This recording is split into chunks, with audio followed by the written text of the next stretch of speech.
welcome to episode 56, part 2 of Kenya's premier sports video podcast, the 3 Quarters Podcast. Remember to jump onto the hashtag Road to Japan to support the Kenya Simbas as they're still looking to qualify for the Rugby World Cup in 2019 in Japan. I'm BMOTW. Good day, folks. My name is Ngaro Kamwe. So we start off with the bad man. Yeah. From our feature game, which was Strathmore versus Black Lads. Yeah. And I'll let you go first today. No, a couple of guys. Philemon Olang, popularly known as Chinese. I like the way he tackled. He tackled low. He's hurt. I liked the way he dominated the breakdown. Gideon Makumi at number 10 for Strathmore was also very good in the way he got his backline involved. Strathmore captain John O'Duke, he had a couple of nice runs and a couple of broken tackles. I never get tired of these guys in the game. Levi Amunga, 2 tries. His outside centre at Black Bloods, Tommy Odhiambo, also had a very good game. But for me, my bad man of the week was Gabi Adero. His ball carrying was exceptional. He got them over the gain line every time he had the ball in hand. And everyone was able to feed off his runs. And especially the backs were able to feed off his runs and his line breaks. So for me, my bad man of the week is Gabi Adero.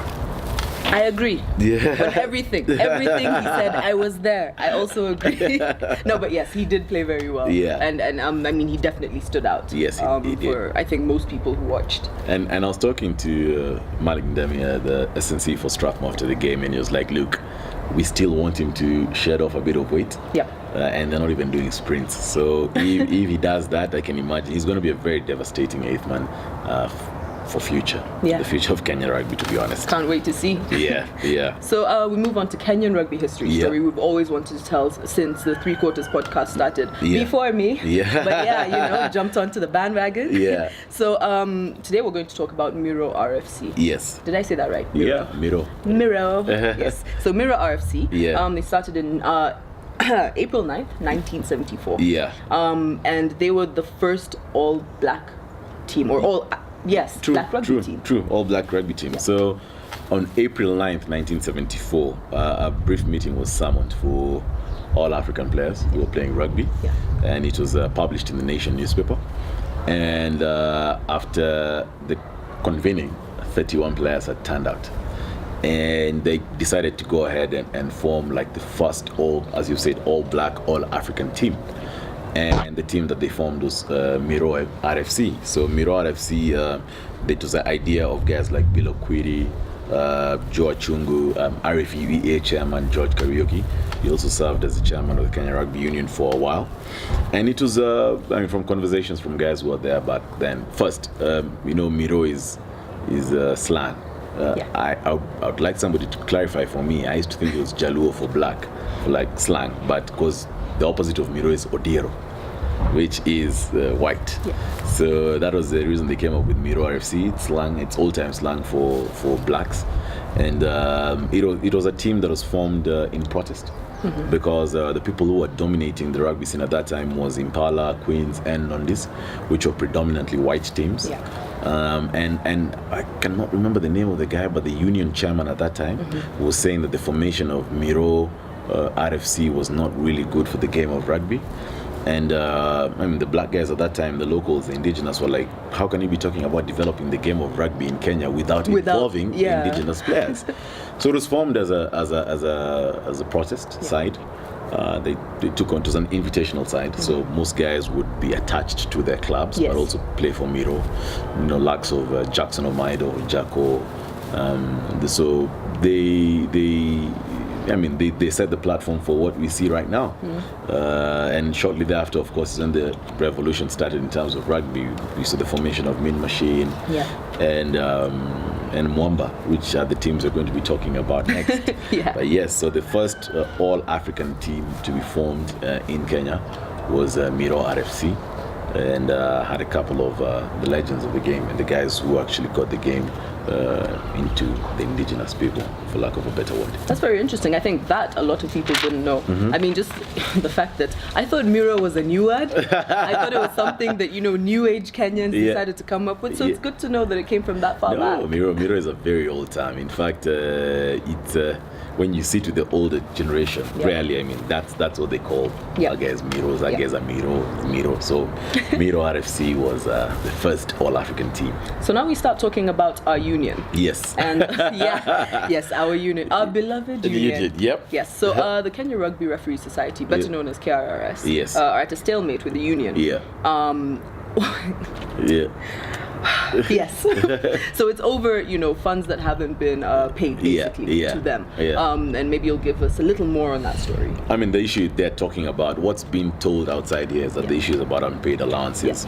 KRU, there's a director, he wasn't named, I don't know who it is, but came out saying that they're demanding open books from KRRS, basically looking into the sponsorship KRRS have with Aeon, because Aeon are the sponsors for KRRS, to the tune of about 3.2 million, thereabouts. And number two, they want 50% of that 3.2 million. They say it's for running the league. From the face of it, something looks off. You cannot wake up today and say that you want half of that sponsorship to be passing through. You have your own sponsorship with SportPesa, and your other small time guys, Tatu City, Bidco, they should be the ones who are helping you run the league. More importantly for me, you're entitled to some amount of money from World Rugby. You're getting that money. You never disclose how much you get from World Rugby. You use referees to get that funding from World Rugby. You use high school rugby to get that funding from World Rugby, and then you're still pursuing this. There are stories I'm hearing that, and again, it's unconfirmed. I'm hearing stories about, and there are 3 directors who their names have been mentioned a lot in the social circles, having cleaned out the coffers of the union. And if that's true, and this is my opinion, by the way, it's not the opinion of 3 Quarters Podcast, it's my personal opinion. It now makes sense why some people backed the current chairman in the last election. There's lack of oversight, and some people have been left with the free hand to do whatever they want to do. We have been seeing directors going for these tours. So it is wrong on all levels. And for you to stand here and frustrate, because for the last 2 weeks, this whole year, we haven't had reffing. It's volunteers, likes of Paul Odera. Godwin Karuga, I don't think he's a volunteer, but anyway. We had David Orato who refereed the Ngongro Derby. So you're having volunteers ref this game. But look, let's address the crux of the issue is where is this money going to? And KRRS, all KRRS are asking for is, look, you get some money from World Rugby, tell us where it goes to. You get money from sponsors, tell us where it's going to. And I was hearing that one of the directors said you will never get to know how much money comes from World Rugby. So, look, KRU, you need to fix your house. I mean, and the game is bigger than any of you. I think that's what people need to remember all the time. It's not about you. It's about the game. You are there because of the game. If there is no rugby, then honestly, there is no position. Exactly. So it's most unfortunate. We have a bunch of guys who are there just for their sake. They don't give a hoot about the game. And they're just there to make money. And that's the most unfortunate thing. And that is why the game is where we are. And it's the most unfortunate thing in an era where Kenya is becoming more professional, that you are not asked, this is not a requirement, you are not asked to become a director. So you took up that job, do what's required. Just don't go there to clean out our coffers. But anyway. Just to finish up that topic, actually, I know KRRS Secretary Alfred Okwemba actually said that, in 2014, they wanted to send the refs to Manchester. And the union said there was no money. So he's like, we can't sit here and expect the union to, because clearly they're not providing. So if they're not providing, we need to find a way for us to survive. Or, for us to be able to go for things like that. So I mean, you can't sit there as a union and say, hey, whatever you're getting, we want some of that, and you're not doing what you're supposed to be doing. They should be ashamed of themselves, but anyway. Anyway. So on to slightly better things. We had our sevens team, Shuja, go to Sydney Sevens. The first game was against Argentina. They lost that game 7-5. Second game, France won 17-14, and then Wales, they won 26-12. Then they won the quarters against South Africa. I don't think anyone really thought we'd win. But I think it was an okay performance. 17-0 to South Africa. I thought it would be worse. To be honest, I thought it would be worse. So that wasn't a bad game. But then they were put through to the 5th place semi, where all sorts of things happened, and we lost 24-5. It was Jeffrey Oluoch scoring the last try just before the game ended. For me, the performance has been marred by indiscipline. Basic things. In the first game, Owira forgot that you always, as you commit the man, you play the outside man. Someone near there had looped, and as a result of that, we didn't win this game. Knock-ons, jitters, lack of dominance at the breakdown. It was just marred by a lot of indiscipline, to be honest. And those are things that we need to work on, because it's the simple things that get you above or across the line. If you don't work on them, then nothing happens to your game. So you can work on your conditioning, you can work on what, but if you don't get these simple things, you're going to be having results like this. So they proceed to Hamilton next week. We can only hope that Innocent Simeon Namkos is going to sit down and look at what happened in Sydney and fix what happened in Sydney, so they can have a better outing in Hamilton. Although before we move on to the international rugby scene, I think just a good point is the fact that it's not that we played our hearts out and we were awesome and we lost. We can actually see where we went wrong, and now it's just going back to the drawing board and correcting those things. It is going back to the drawing board, but you see, on the other hand, these are constant errors. It's been happening throughout the series.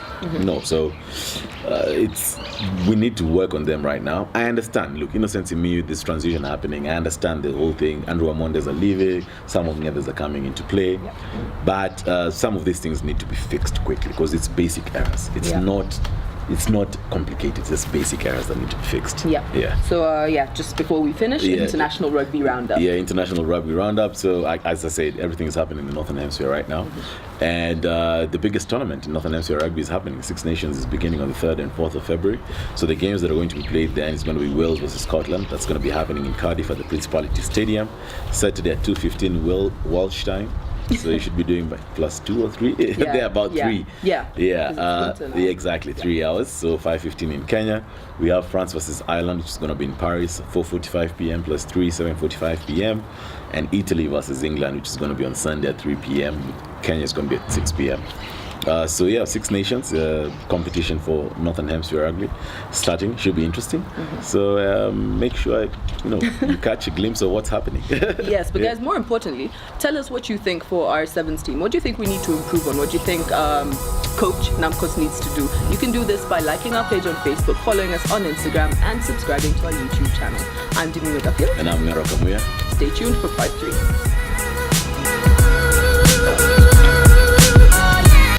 Used to have a TA for French in high school. He used to have a shida with this Vasquio. So to you, now you know I'm Koro. As if you answer a question, then he says, yes, Karo. Correct. No. You're joking. No. That's guys to talk a joke about someone who was like, That was funny, man. And he hasn't scared. And now guys used to milk it. Hey.